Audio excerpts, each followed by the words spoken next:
حاضرین جمعہ السلام علیکم ورحمۃ اللہ وبرکاتہ۔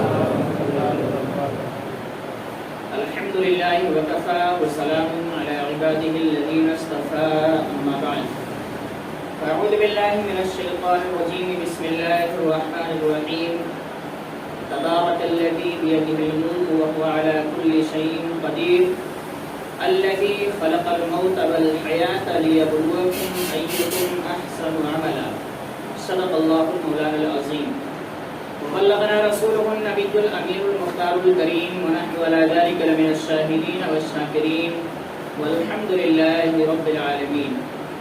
آئیے کچھ عرض و معروضات پیش کرنے سے قبل سب سے پہلے عطائے نامدار مدینے کے تاجدار احمد مصطفیٰ محمد مصطفیٰ صلی اللہ علیہ وسلم کی مقدس بارگاہ میں محبت کے ساتھ درود شریف کا ہدیہ پیش کریں۔ الصلاۃ والسلام علیک یا رسول اللہ، الصلاۃ والسلام علیک یا حبیب اللہ، الصلاۃ والسلام علیک یا نور اللہ، صلی اللہ تعالی علیہ وسلم۔ میرے پیارے آقا صلی اللہ تعالی علیہ وسلم کے پیارے دیوانوں،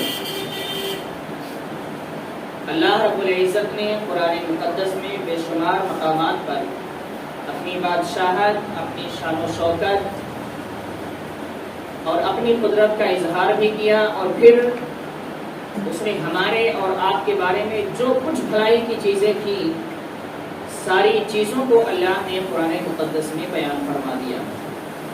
ہمیں اور آپ کو کیوں پیدا فرمایا، دنیا میں بھیجنے کا مقصد کیا ہے، ہمارے دنیا میں آنے کا مقصد کیا ہے، یہ ساری چیزیں قرآن مقدس میں واضح ہیں۔ آپ نے بارہا سنا ہوگا کہ اللہ نے فرمایا وَمَا خَلَقْتُ الْجِنَّ وَالْإِنسَ إِلَّا لِيَعْبُدُونِ، کہ اللہ رب العزت نے انسان جنات کو صرف اور صرف اپنی عبادت کے لیے پیدا فرمایا۔ لیکن جو قرآن مقدس کی آیت ہم نے پڑھی ہے، اس میں بھی اللہ رب العزت نے موت اور زندگی کا تذکرہ کر کے بتایا کہ میں نے موت اور زندگی کو کیوں پیدا کیا ہے، تم لوگ غور سے سن لو۔ سب سے پہلے اس نے اپنی بادشاہت کا تذکرہ کیا، تبارک الذی بیدہ الملک، بابرکت ہے وہ ذات جس کے قبضے قدرت میں بادشاہت ہے۔ اب جب اس نے یہ کہا کہ بابرکت ہے وہ ذات، پاک صاف ہے وہ ذات جس کے قبضے قدرت میں بادشاہت ہے، اس نے یہ نہیں کہا کہ اس کے قبضے قدرت میں آسمانوں کی بادشاہت ہے یا زمین کی بادشاہت، مطلقاً اس نے کہا کہ بادشاہت ہے۔ پتہ یہ چلا کہ زمین و آسمان، تحت الثری سے لے کر عرش معلیٰ تک، جنت و دوزخ، جو کچھ 18,000 عالم اللہ نے پیدا فرمائے، ان سارے 18,000 عالم کی بادشاہت اسی کے ہاتھ میں ہے۔ یہ دنیا کا نظام جو چلا رہا ہے وہی ہے، یہ دنیاوی رسم ہے کہ کوئی بادشاہ بنتا ہے، کوئی پردھان منتری بنتا ہے، کوئی منتری بنتا ہے، کوئی MLA، کوئی کچھ بنتا ہے، یہ دنیاوی رسم ہے۔ ورنہ ہر کسی کا بادشاہ، ہر کسی چیز کا بادشاہ کوئی ہے تو حقیقت میں وہ اللہ رب العزت ہے، اور بادشاہ ہوتا ہی وہی ہے جو سب سے بڑا ہوتا ہے، جس کے پاس سب سے زیادہ طاقت ہوا کرتی ہے۔ اور ہم بارہا بلکہ دن میں کئی مرتبہ نماز پڑھتے ہیں، اذان سنتے ہیں، اللہ اکبر کی صدائیں بلند کرتے ہیں، یعنی یہ مانتے ہیں کہ سب سے بڑا اللہ ہے۔ جب ہم نے اور آپ نے یہ مان لیا کہ سب سے بڑا اللہ ہے، تو ہمیں یہ بھی ماننا پڑے گا کہ ساری چیز کا بادشاہ بھی وہی ہے۔ اس نے فرمایا کہ اس کے قبضے قدرت میں بادشاہت ہے، وَهُوَ عَلَى كُلِّ شَيْءٍ قَدِيرٌ، اور وہ ہر ممکن شے پر قادر ہے۔ کوئی بھی چیز اس کے قبضے قدرت سے باہر نہیں ہے۔ ہم یہ سوچیں کہ یہ اللہ کے بس کی بات نہیں ہے تو پھر انسان وہاں ایمان سے خارج ہو جاتا ہے۔ ہر چیز اللہ کے قبضے قدرت میں ہے اور ہر چیز پر وہ قادر ہے۔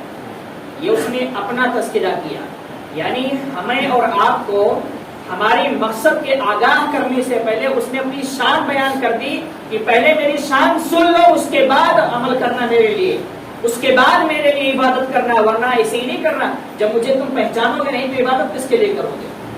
ہم کسی کا ادب کریں گے تو اس کا مقام پہچان کے ہی کرتے ہیں۔ ایسا تو نہیں کتے کے سامنے کوئی ہاتھ جوڑ کے کھڑا ہو جائے کہ میں تیرا استقبال کرتا ہوں، نہیں ہوگا بھائی۔ جو ہم سے بڑا ہے، جو اس لائق ہے، اسی کا ہم استقبال کرتے ہیں۔ اسی کا ادب کرتے ہیں. تو اللہ نے ہمارا مقصد بیان کرنے سے پہلے اپنی شان بیان کر دی کہ اے میرے بندو سن لو میں کون ہوں اور میری طاقت کیا ہے، میرا مقام کیا ہے. اس کے بعد فرمایا الذی خلق الموت والحیات،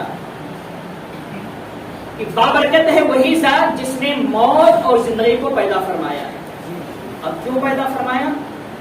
ایکم لیبلوکم ایکم احسن عملا، تاکہ وہ تمہیں جانچے کہ تم میں سے کس کا عمل زیادہ بہتر ہے، تاکہ وہ ہمارا اور آپ کا امتحان لے کہ ہم میں سے اور آپ سے کس کا عمل اچھا ہے. اللہ کے نزدیک، ہمارے نزدیک تو دوستوں کا عمل اچھا ہوتا ہے. ہمارا دوست کچھ بھی کرے وہ اچھا ہے، اور دشمن کچھ بھی اچھائی کرے وہ برائی ہی ہے. ہمیں جس سے محبت ہے وہ دن میں 10 مرتبہ چوری کرے تو وہ اچھا ہے، اور ہمیں جس سے نفرت ہے وہ دن میں کچھ بھی کرے، لاکھوں نمازیں پڑھے، سال بھر حج کرتا رہے، بیچارہ عمرے کرتا رہے، تو بھی وہ گنہگار ہے، تو بھی وہ برا ہے. ہوتا ہے دنیاوی طریقہ کہ ہم جس کو مان لیتے ہیں، عقیدت جس سے ہو جاتی ہے، وہ کچھ بھی کر ڈالے وہ اچھا ہوتا ہے، اور جس سے ہمیں نفرت ہو جائے وہ بیچارہ دن رات اچھائی کرتا رہے لیکن اس کی ہر اچھائی ہمیں برائی نظر آتی ہے. لیکن اللہ کے نزدیک کون اچھا ہے یہ اللہ فیصلہ فرمائے گا. ہم اور آپ فیصلہ کرنے والے نہیں ہوتے ہیں. لیبلوکم ایکم احسن عملا، تاکہ تمہیں وہ جانچے، امتحان لے کہ تم میں کس کا عمل سب سے زیادہ بہتر ہے. اب یہ جانچنا، یہ امتحان لینا آج نہیں ہو رہا ہے، آج ہم کرتے جا رہے ہیں عمل. قیامت میں امتحان ہوگا، قیامت میں رزلٹ آئے گا. ہم امتحان دے رہے ہیں، اچھائی برائی کر رہے ہیں، رزلٹ ہمیں قیامت کے دن ہمارے سامنے رکھا جائے گا، اور ہم کچھ بھی کہتے رہ جائیں گے. اللہ فرمائے گا میں جانچ رہا تھا، میں دیکھ رہا تھا، اور میں نے تم کو پیدا ہی اسی لیے کیا تھا، اور پیدا کرنے کے بعد پھر موت بھی اسی لیے دیا کہ آؤ اب جو کچھ کر کے آئے ہو اس کا رزلٹ لے کر آؤ، کیا کر کے آئے. اب وہاں پر جب ہمارا رزلٹ اچھا ہوگا تو رزلٹ اچھا اور برا ہونے کے حساب سے جنت اور جہنم کا فیصلہ ہو جائے گا. موت اس آیت مبارکہ میں ہمارے اور آپ کے لیے سب سے اہم ہے. زندگی سے بھی زیادہ اہم کیا ہے؟ موت. کیوں؟ کیونکہ اللہ کے رسول صلی اللہ علیہ وسلم فرماتے ہیں اگر تم چاہتے ہو کہ ہر طرح کی بری خواہش سے بچو، ہر طرح کی برائی سے بچو، اور صرف نیکیاں ہمیشہ کرتے رہو، تو کثرت سے موت کو یاد کرو، کبھی گناہ کی طرف جاؤ گے ہی. اللہ کے رسول صلی اللہ علیہ وسلم فرماتے ہیں اکثروا ذکر حازم اللذات الموت، کہ اے لوگوں موت کو یعنی لذتوں کو مٹانے والی موت کو کثرت سے یاد کرو. جب موت کو یاد کرو گے تو اللہ کا خوف پیدا ہوگا، اور جب اللہ کا خوف پیدا ہوگا تو گناہوں سے دور ہو کے اللہ کی عبادت کی طرف چلے جاؤ گے.